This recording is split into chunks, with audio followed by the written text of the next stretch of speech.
SLT Fibre and experience the power of fibre technology. Sri Lanka's only super fast internet connection. SLT Fibre. Call 1212 now.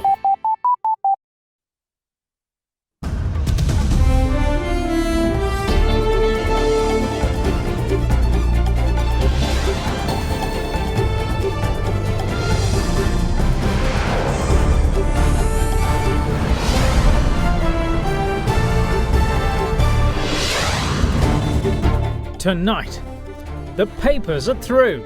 SLPP presidential hopeful Gotabaya Rajapaksa rubbishes citizenship complications as UPFA concedes readiness for talks. All aboard! A passenger ferry service launched on the Bere Lake. It isn't over. Another disciple of the Easter attack ringleader arrested. A change to sports law. Gazette submitted to keep gamblers at bay. All that and much more coming up on First at 9, this Thursday, the 22nd of August, 2019.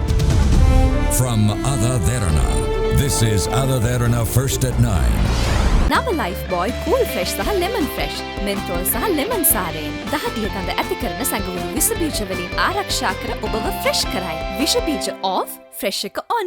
Live from Studio 24 in Colombo.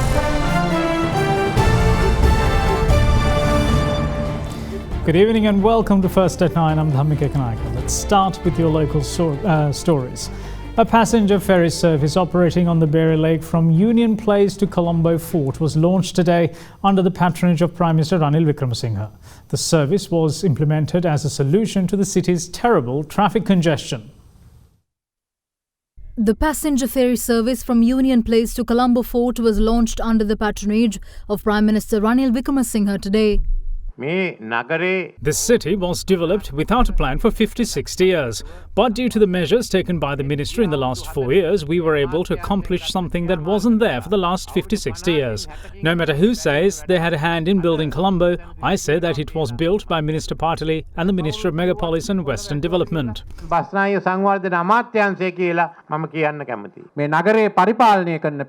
People who administrate this city should act accordingly with better knowledge on their responsibilities to take this city forward. There was a situation where some were even unable to collect garbage of the city, and we face each situation fearlessly. Today it is our officials who work towards these despite sticks and stones being hurled at. No one at the Colombo Municipal Council spends a minute of their time to manage the garbage issue of the city. It was our Land Development Corporation which dedicated themselves towards these endeavours. We made all this happen not only for the welfare of the city but for the entire country. Operating on the Bere Lake, the service was launched to reduce the traffic congestion in the city, an idea of the Ministry of Megapolis and Western Development. Passengers will be given the opportunity to utilize the service free of charge for 1 month from its commencement. The ferry service will save time, as you can travel to Union Place from Colombo Fort in less than 10 minutes compared to over 25 minutes of travel by bus. Being operated under the supervision of the Sri Lanka Navy, passengers will be facilitated with an air-conditioned ferry. The ferry has the capacity of up to 50 passengers, while others can only carry 15. The ferries will be in operation from 7:30 to 8:30 in the morning and from 3:30 to 5:30 in the evening. Now, newly appointed Commander of the Sri Lanka Army, Lieutenant General Shavendra Silva, vows to protect the country from all threats.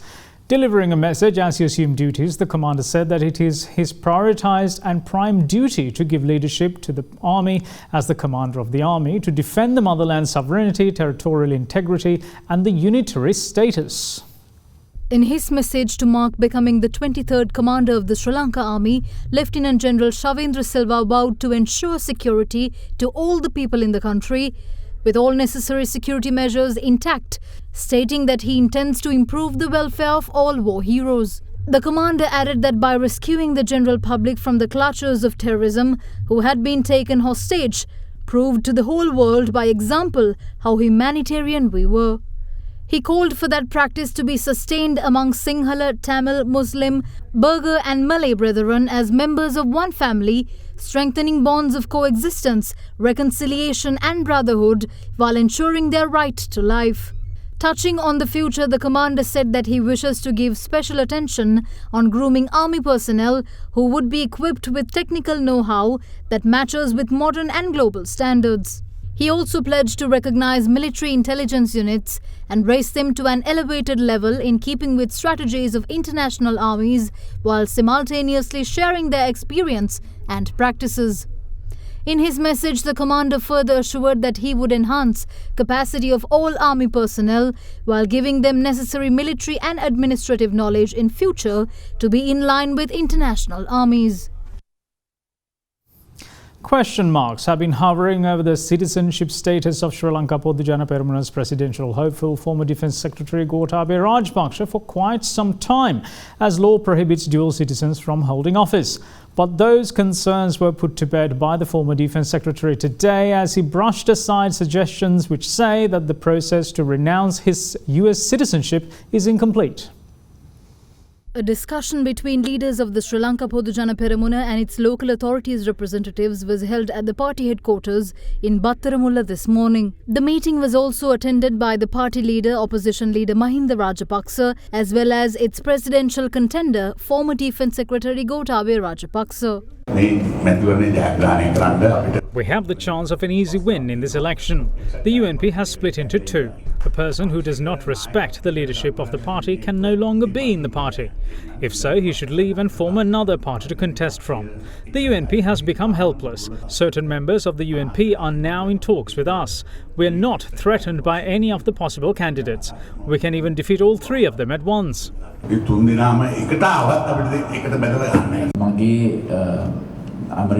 There is a view that me renouncing my US citizenship to be a ruse. I was given the confirmation certificate by the US Embassy on the 17th of April this year. I submitted that document to the Department of Immigration and Immigration to change the status of my passport from dual citizenship. This is legally resolved.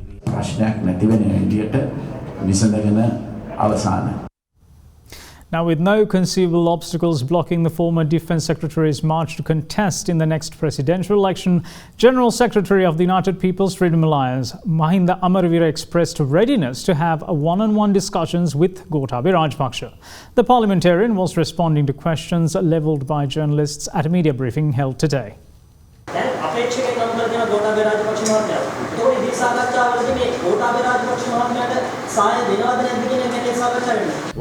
If we are to sign a memorandum of understanding, it will be with Gotabaya Rajapaksa.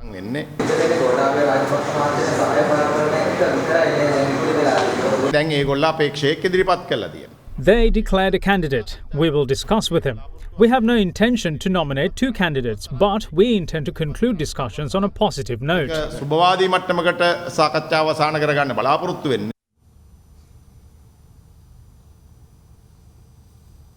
Now moving on with other local stories, another suspected active member of the banned organisation Jamaat-e Millatu Ibrahim was arrested today from Ampara.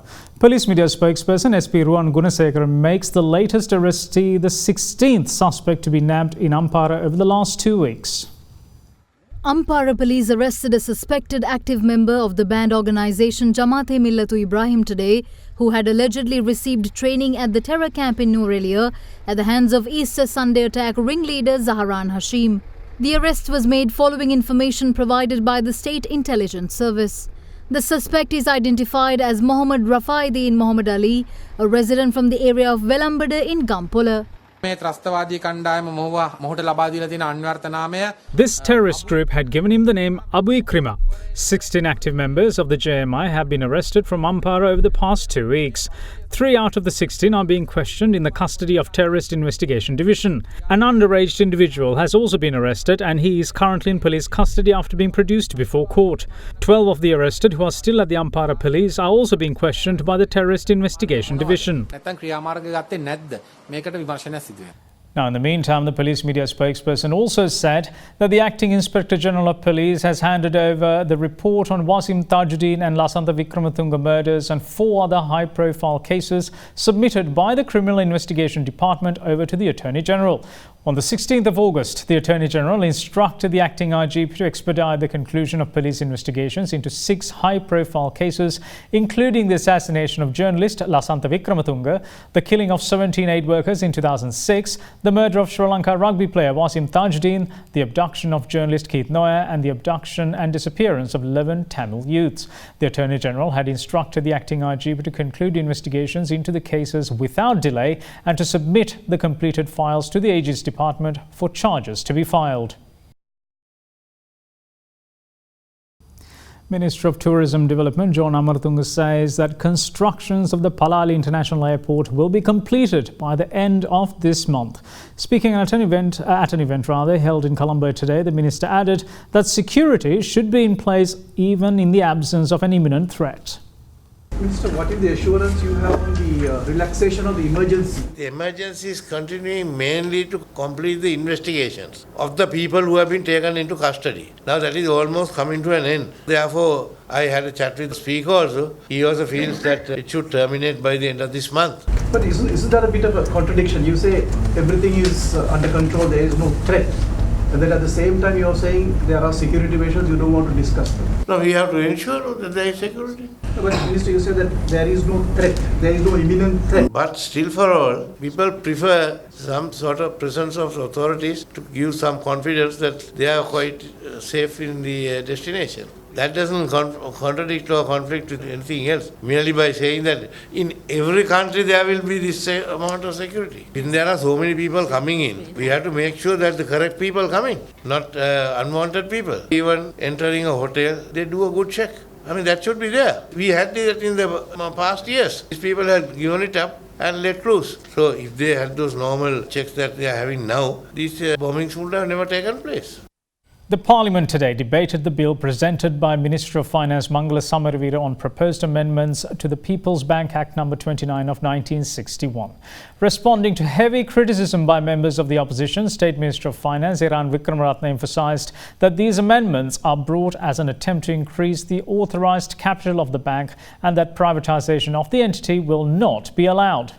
No privatization of the People's Bank. මෙතන වෙන්නේ මහජන බැංකුවේ ප්‍රාග්ධනය මිලියන 10 ඉඳලා මිලියන 50,000 දක්වා වැඩි කිරීම පමණයි. Monetary Board, which is the sole custodian of the monetary system of Sri Lanka, it has the right to direct advice for intervention, which a minister can't say no. Now those clauses are being removed. Now the power is being taken to the Ministry of Finance only, and the board will have unlimited power to act in any way. The Minister of State for Finance yesterday and the last few days, he has been lamenting about the failure of the Lanka. The same situation will happen if you open the debenture form that can end up in the share market and finally go into the hands of the private sector. That is why we are pressing and asking the government to bring the necessary protection. If you all are failing, we will move the amendments in order to protect the state bank from this type of transfer, which is a hidden way of approaching this situation of privatization.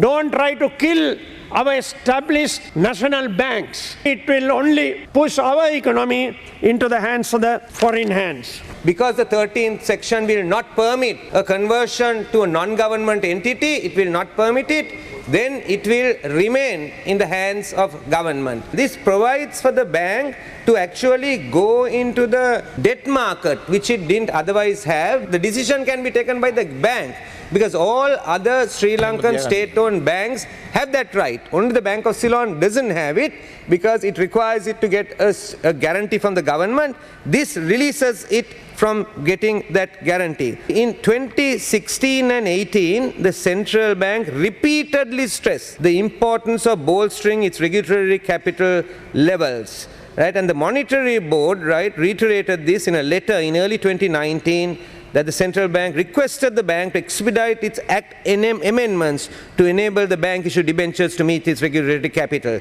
Any argument stating that the supervision of the Monetary Board is hereby taken out will remain baseless. නමුත් බැංකුවේ ක්‍රියාකාරීත්වය, ඒ කියන්නේ කළමනාකරණ තීරණ ගැනීම, හරිද අධීක්ෂණය කරන අය යටතේම තියෙන්නට බෑ. ඒක conflict of interest එකක්. So under the proposed amendment or article 21 it states it will raise with the approval of the minister prior to an issuance. Until and unless article 13 is amended, People's Bank does not have a legal right to issue any shares to any other party who is not ultimately the government of Sri Lanka. ඔබතුමාට පුළුවන්ද සැක නැති කර ගැනීමේ පදනමින් ඔබතුමා දැන් ඔය කිව්ව වාක්‍ය ඇමෙන්ඩ්මන්ට් එකක් විදියට තුන්වෙනිදට ගේන්න. මොකද ඒක ඇමතිතුමා එක්ක සාකච්ඡා කරමු.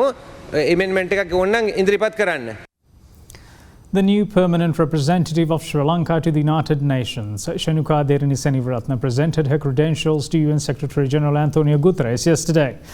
Prior to her latest appointment, Seniratna served as ambassador to Thailand beginning in 2015 and was also accredited to Cambodia and Laos. She was Additional Secretary of Economic Affairs from January to July in 2015, serving concurrently as Secretary at the Ministry of External Affairs from January 2014 until January 2015. Before that, she was the Additional Secretary for Political Affairs of West United Nations Multilateral Affairs from 2011 to 2014. Seniratna's foreign assignments included permanent representative to the United Nations in Geneva from 2009 to 2011. There will be more news on the other side of this short break. Stay tuned.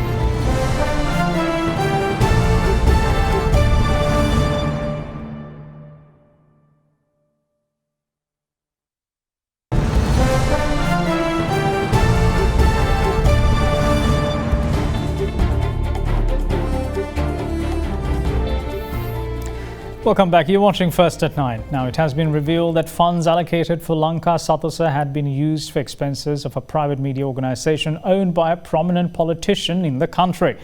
The Committee on Public Enterprises uncovered information regarding the matter when officials attached to Lanka Satosa were summoned before it. Now, it was also revealed during the proceedings that Sri Lanka Satosa had incurred huge losses after a stock of imported rice was stored at Sri Lanka Customs for an extended period of time. ඔබතුමාලගේ ආයතනේ ලාභ තත්ත්වය ගත්තොත් එහෙම Los තියෙන්නේ 2015 Los එක ඇවිල්ලා හාල් එක රුපියල් 75 ගාන ඉම්පෝට් කරලා රුපියල් 50 ගාන විකුණන්න ට්‍රෙෂරි එකකින් දීලා තියෙනවා ඩිරෙක්ෂන් එකක්. ඒතකොට ඒ බිලියන 6ක පාඩුව එහෙම සතොස තමයි ඇබ්සෝබ් කරලා තියෙන්නේ. ඔබතුමාලා කියන්නේ ආණ්ඩුව Do you say that Satosa incurred losses because of a decision taken by government or governments? You imported 100,000 metric tons of rice in 2015 and held the stock in ports for 1 year and then took a cabinet decision to sell the consignment for animal feed. Should the government take the responsibility for that? The Food Commissioner gives a report stating this rice can be consumed. I have that report compiled by the Food Commissioner. Even when the report is issued, you sell it for animal feed. Don't blame the government for that. Satosa should take responsibility. Why didn't you clear it for 1 year?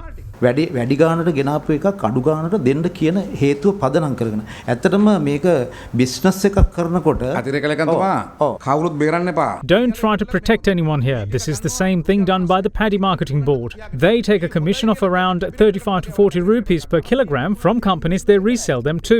හරි ඒ company තුනට දීලා 1 kilo එකෙන් රුපියල් 35යි 40යි commission ගහනවා. මේක තමයි ඇත්ත කතාව. ඒ ගත්තේව ටිකම ආයි අරගෙන ආයි සතුසම ගන්නවා ඒ ආයි සතුස ගන්නවා ඒ ටිකම. ඒ හාල් ටිකම. රුපියල් 50 ගානේ ආයිත් ගන්න. මල්ලගේ ඒ ડોකියුමන්ට්ස් ටික මල්ලඟ තියෙනවා. දැන් සර් අපි 2013 වෙනකම් We had profits until 2013. We started incurring losses from 2014 to 2015.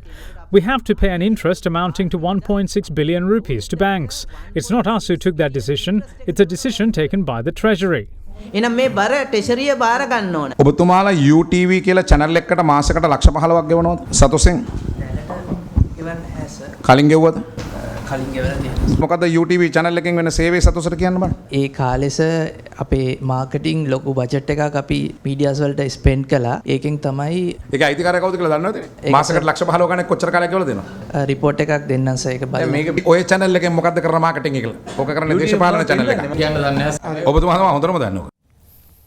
The National Council on Disaster Management is the foremost government authority which came into effect in 2005 to mitigate natural and man-made disasters following the tsunami of 2004. When the body is almost 2 decades old, Verite Research is calling its functions into question based on a study it conducted. One of the startling facts to surface following the study is that the council had not convened at the frequency which was expected from it. Speaking to First at 9, Environment and Climate Change Research Associate of Verite Research, Ashani Basnayaka disclosed their findings on the council while emphasising that a new government coming into power in the near future must function hand in hand with the opposition as required by legislation. The National Council on Disaster Management is the supreme body for disaster management in Sri Lanka. Among the responsibilities drafted in the National Disaster Management Act, which came into effect in 2005, are countering any disaster, formulation of policies for disaster management, responding to emergencies, mitigation planning, as well as carrying out public awareness campaigns.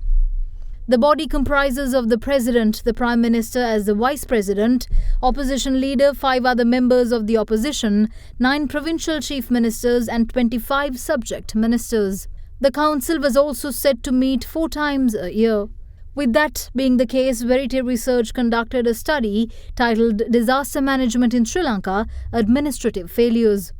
The body's research associate of Environment and Climate Change, Ashani Basnayaka, divulged the findings of the study to First at 9, which painted a picture of stark contrast to what is expected from the National Council on Disaster Management. The NCDM didn't convene as required under the Act, and they also neglected critical responsibilities. According to Section 5 of the Act, the Council is required to meet at least 4 times every year. Within the study period we undertook between June 2005 and December 2018, the Council should have sat 54 times, so that's 54 quarters. What we found was the Council only actually met 13 times, so this is only 25% of the required sittings. According to Section 6 of the Act, 1/3 of the membership is required to be present to meet quorum. Of the 10 attendance lists we received for the 13 meetings, found only 5 met this requirement. There were delays in approving and endorsing key documents and decisions, and delays in completing strategic activities. So the problem is that when there are irregular meetings of the Council, it impedes the ability of bodies such as the Disaster Management Centre to carry out its activities. In addition, we found there were major delays in the formulation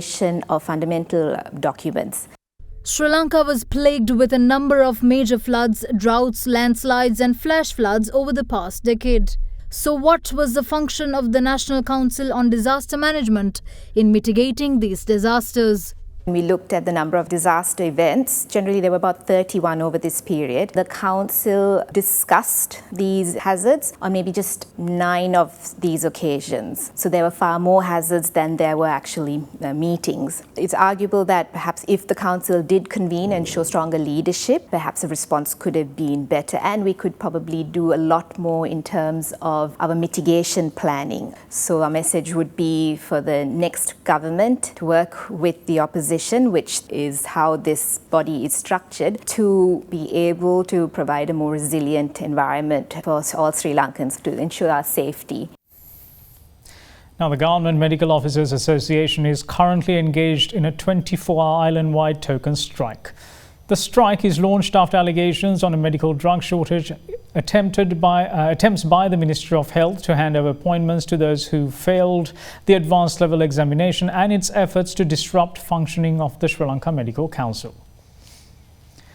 The Executive Committee member of the GMO, Dr. Prasad Kolambage, said that the strike action is not carried out at maternity hospitals, children's hospitals, Maharagama Peksha Hospital, nephrology units and Triforces hospitals. Meanwhile, expressing views on the trade union action, Minister of Health Dr. Rajitha Senaratne said that necessary measures are being taken to gazette the minimum requirements needed for medical education in Sri Lanka.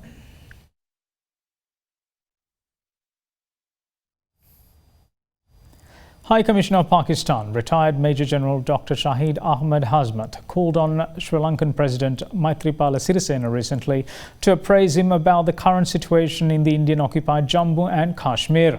During the meeting, the President had acknowledged that Jammu and Kashmir is a disputed territory and expressed his desire that this dispute should be resolved according to wishes of Kashmiris under UN resolutions.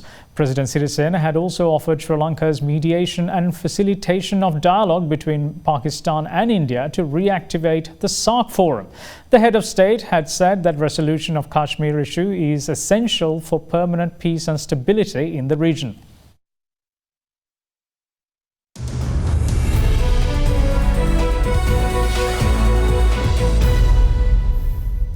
And now to give you a market update, the all-share price index edged down as a result of price losses in counters such as John Keel's Holdings, Hat National Bank and Commercial Bank, with the turnover crossing 586 million rupees.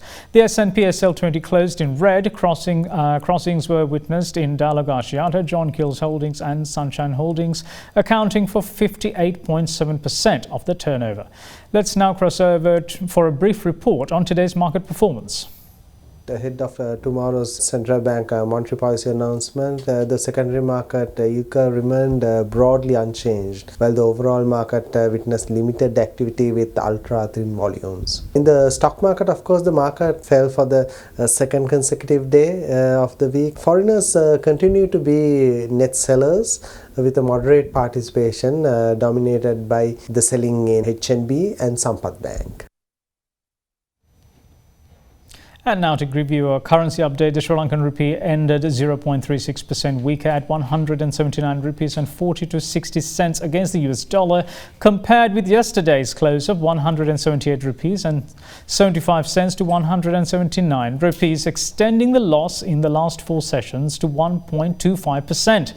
Now let's take a look at how the Sri Lankan rupee traded against other major currencies around the world.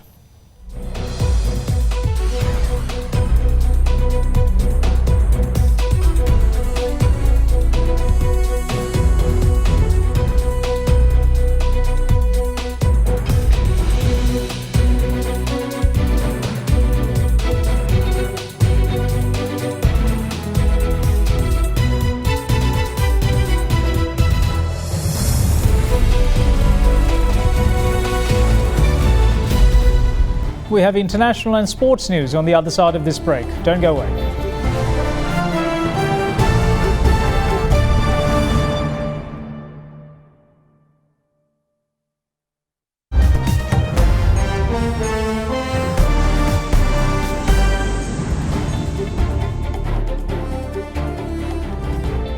Welcome back. You're watching First at 9.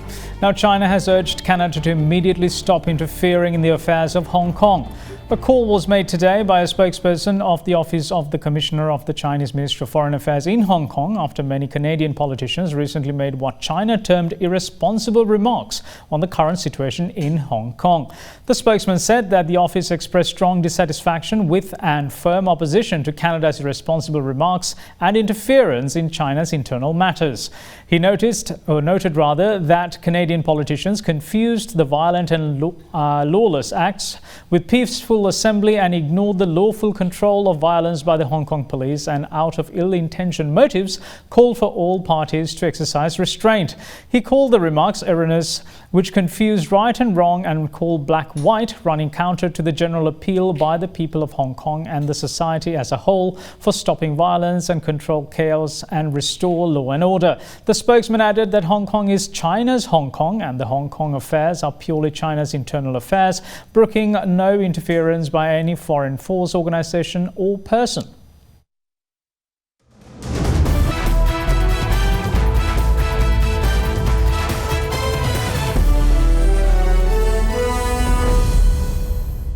Now, only 36.3 overs was played in Colombo as a rain-marred day resulted in a delayed start, while bad light forced an early close on the opening day of the second test between Sri Lanka and New Zealand today.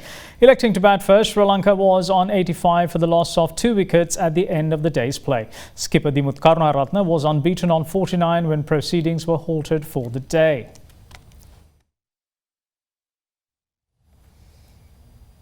Minister of Sports Harin Fernando emphasises that any individual whose family members are involved with gambling will not be appointed for official positions at Sri Lanka cricket. Addressing a media briefing held in Colombo today, the minister also talked about amendments that are to be brought in the Gazette brought through a Gazette notification. A Gazette was submitted today to make amendments to the sports laws of Sri Lanka. Nobody with affiliations to gambling can be involved. The Gazette clearly mentions that they will not be able to hold any posts even if their family members are involved in it. We can't make everybody happy here. I don't think this should be a mafia. It's unfortunate that cricket administration shows arbitrary traits given the arbitrary decision-making process of the Executive Committee of Sri Lanka Cricket. And that's it from all of us here at First at 9. Thanks for watching. Bye-bye.